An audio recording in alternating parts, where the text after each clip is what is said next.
pertama sekali kita buat 3 bulatan di kotak ini. Kemudian kita gunting setiap satu bulatan yang telah kita lukis di dalam kotak itu tadi. Ini merupakan hasil bulatan yang telah kita gunting tadi.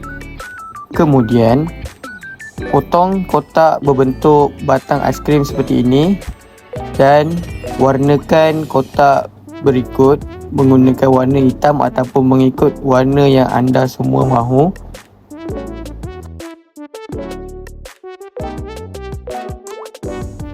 Kemudian selotip batang ataupun kotak yang berbentuk batang aiskrim tadi dengan kotak bulatan itu, dan akhir sekali tulis perkataan faham, nak tanya dan tidak faham di kotak ini. Sekian, terima kasih daripada saya.